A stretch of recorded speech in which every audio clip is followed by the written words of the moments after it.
Wars fandom is by far one of the most toxic fandoms I have seen. Say what you want about the Disney sequel trilogy, but the fans were out of line. This fandom had to be spoon-fed the last movie to appease their base, and I believe it ruined the entire trilogy and, quite honestly, the entire saga. Putting my rant aside, I thought it'd be fun to revisit all the films, including Rogue One and Solo. The Boba Fett show rubbed me the wrong way, but revisiting some of these put a smile back on my face. So I'm here to rank these movies, and before I start, these are my own opinions, and if you get pissy because I like something you don't, take a look in the mirror. You're a toxic fan. Now let's get to it. This is the only film on this list I don't want to watch again. I would rather suffer through Jar Jar Binks than this mess. Everything that I loved in the previous two films of this sequel trilogy were thrown away simply to correct what fans hated. It ruined the entire trilogy. I don't understand people who like it or think it's cohesive to what was being told before. I don't even want to get into it, so yeah, the worst and the least enjoyable. My expectations for this film were quite low, so I was surprised to see that it was slightly better than I was anticipating. Liam Neeson is so good in this movie that he saves it from being complete shit. Every time Qui-Gon Jinn is on screen, the movie gets better, helming only one movie, and he is one of the most interesting Star Wars characters. The fight right at the end of Qui-Gon Jinn, Obi-Wan, and Darth Maul is pretty good, but not as great as people hype it up to be. Duel of the Fates is an amazing score, but take that away and I could care less about that fight. Even though the movie has a lot of problems, the special effects look old-fashioned, Jar Jar Binks has no reason to be in the movie, and every single scene could be done without him, and the movie would improve exponentially. At the end of the day, the movie is better than I expected, but that is not saying much. Yes, the CGI is horrible, especially up close, but if you take a look at the set pieces, composition, color, the Jedi robes, and lighting, you see it's bold, liberal, and try new things. Digital creations never feel as good as the real thing and will always feel inferior. I wasn't too upset with the Anakin and Padme scenes like other people. It definitely gets you invested in their relationship, so by episode 3 you are all in. I wish we didn't just get to see the start of the Clone Wars in this movie, but like Phantom Menace, it's not that bad.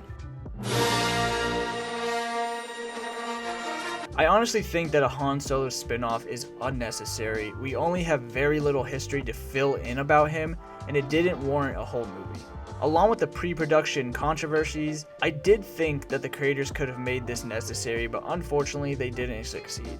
The only necessary thing to come out of this is what else is in store in this timeline in the franchise. But at the end of the day, it was fun. Charismatic characters, engaging scenes, particularly the Millennium Chase and heist sequences. This film feels laid back compared to other Star Wars films. There's neither lightsaber duels nor any significant jet fighter scenes. Instead, it offers a look into the crime saga of Star Wars, which felt refreshing to watch, and the way they did it was well done, but I'd rather watch Mandalorian for those nitty-gritty stories. Before I get hater comments, I don't care. The Last Jedi is a good movie. Maybe not the best Star Wars movie, and Mark Hamill didn't like what he was getting into, but it had a purpose and a story I was excited to see play out in the next film, which fans ultimately did not get.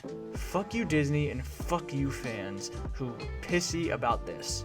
Rian Johnson knows how to create a Star Wars movie, certainly on the writing front and especially from the director's chair. The film features some fantastic elements, John Williams' iconic score, solid performances across the board, sweet sweeping cinematography, and some phenomenal sequences in the third act. And it's one of the best to go back and rewatch. But knowing what happens after, Jesus Christ. Always been my least favorite of the original trilogy. I can understand why the original trilogy is so sacred to many Star Wars fans, especially with how innovative the first one was. And since Empire is a masterpiece in the saga, and while Return of the Jedi does neatly wrap the story up, the tone definitely falls more in line with the direction Lucas took the franchise in years later with the prequel trilogy. But with all that said, it is still a very entertaining Star Wars film, despite it not being as grand as I remembered.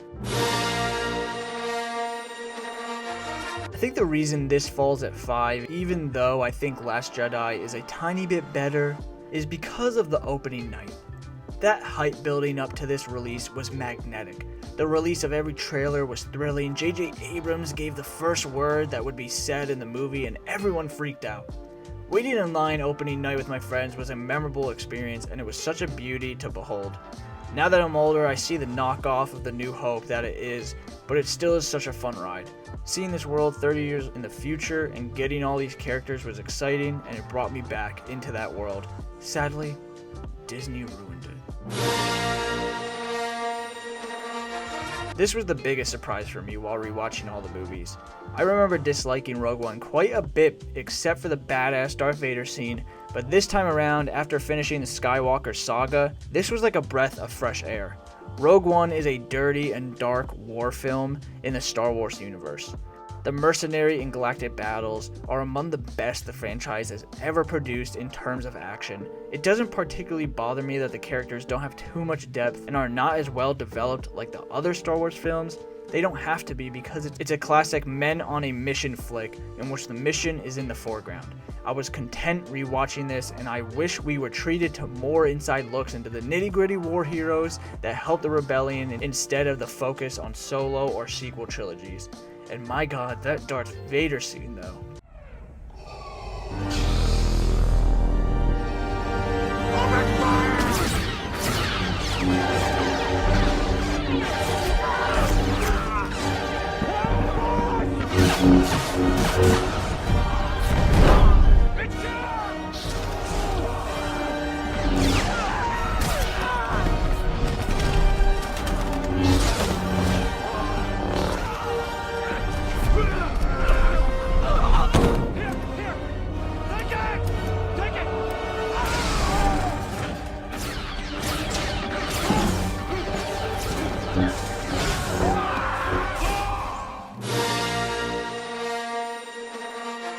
Rogue One was a pleasant surprise, but Revenge of the Sith blew me away this time.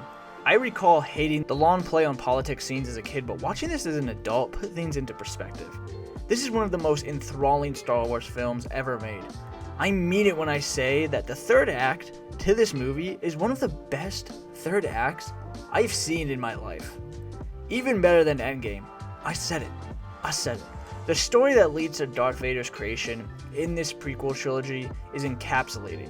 That fight between Anakin and Obi-Wan is by far the best fight I have seen still in Star Wars. The music, the tension, the bond between these two men that we have grown to love. To watch that come crashing down is the best form of a Star Wars Odyssey. It's like a Renaissance painting. It is my favorite story out of all of them, I believe, and it always delivers.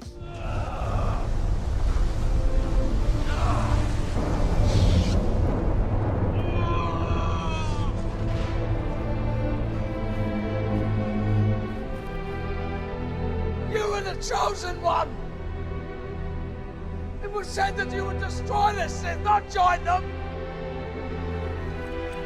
Bring balance to the Force, not leave it in darkness!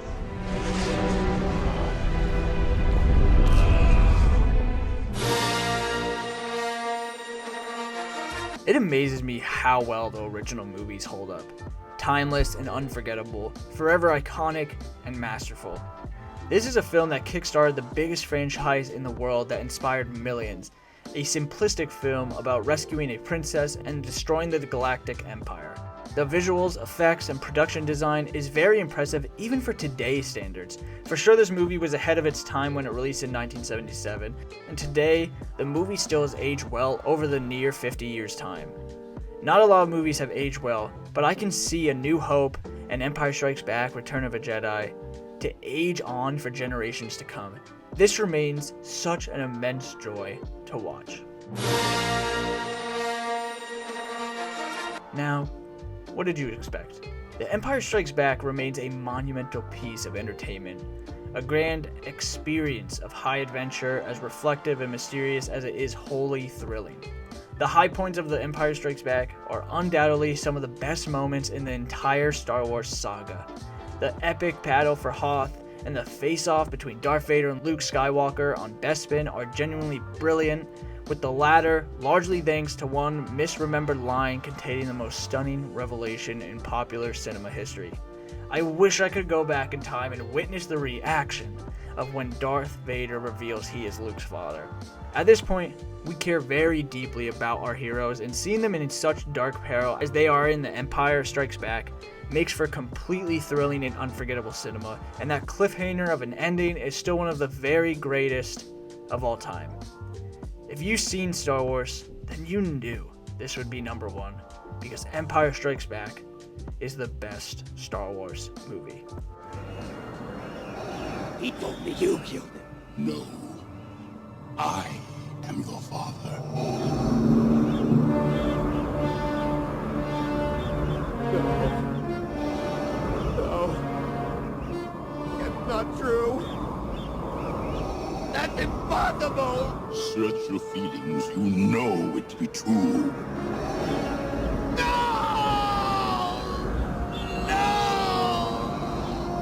Tune in every Friday for new movie videos. Please like, share, and subscribe. Comment down below what other movies you would like me to do videos on. Thank you, Mom, for editing the scripts for my movie essays. I appreciate you. Till next time, thanks for watching.